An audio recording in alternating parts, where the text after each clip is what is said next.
உங்கள் எல்லோருக்கும் வணக்கம்.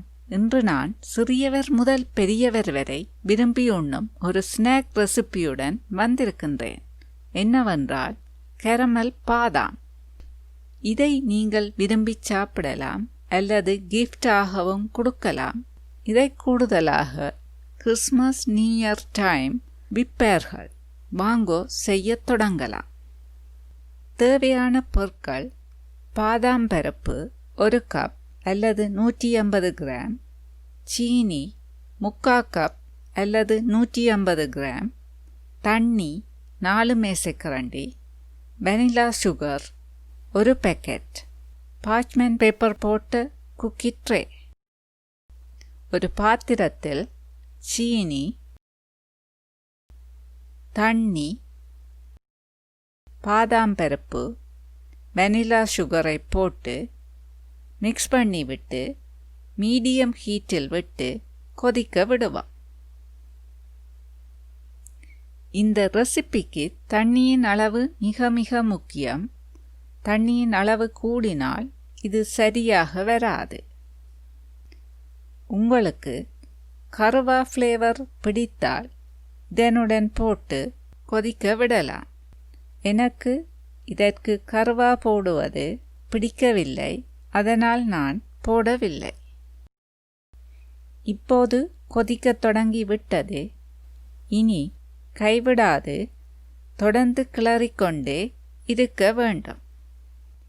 இப்போது சீனி பாகு ஆகி தடிக்கத் தொடங்கி விட்டது.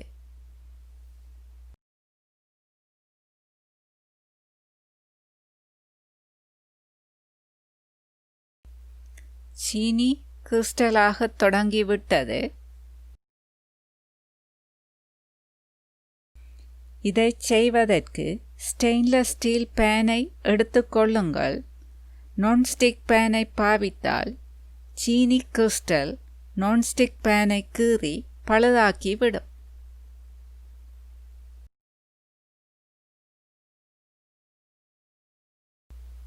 இனி இந்த சீனி முழுவதும் மெல்ட் ஆகி கேரமலாக வேண்டும்.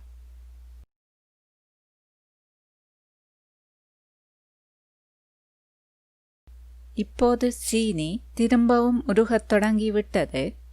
அடுப்பை மீடியம் ஹீட்டில் வைத்துக் கொள்ளுங்கள். கூட்டி குறைக்கவோ தேவையில்லை.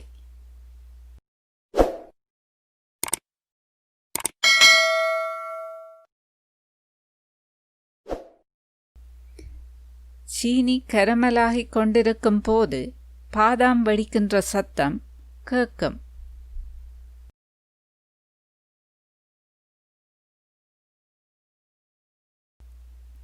இப்பவும் கொஞ்சம் சீனி கிறிஸ்டல்கள் இருக்கின்றது.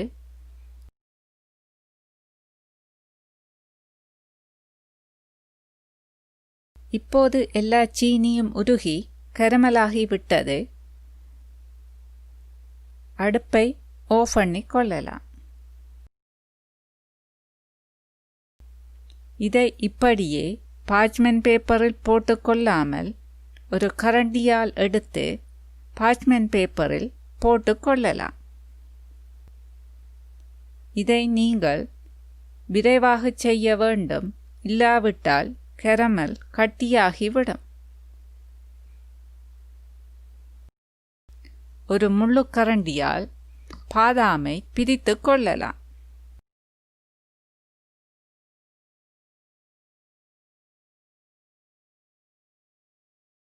இப்போது இதை கொஞ்ச நேரம் ஆற விடலாம்.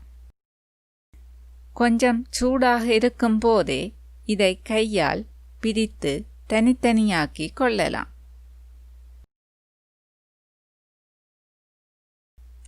இது காய்ந்த பின் கையால் தொடும்போது கையில் ஒன்றும் ஒட்டாமல் இருக்க வேண்டும். இப்போது எல்லாம் பிரித்து முடிந்து விட்டது. ஷைனியான மொறுமொறுப்பான கேரமல் பாதாம் தயார்.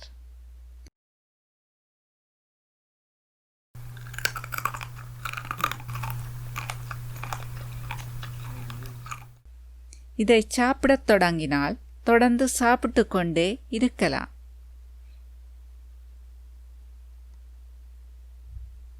இதை ஏர்டைட் போத்தலில் போட்டு வைத்து பாவிக்கலாம்.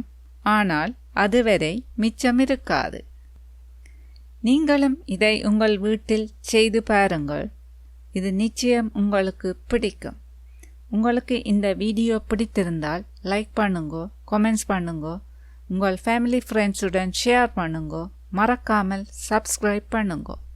மீண்டும் இன்னும் ஒரு புதிய ரெசிபியுடன் உங்களை சந்திக்கும் வரை நன்றி, வணக்கம்.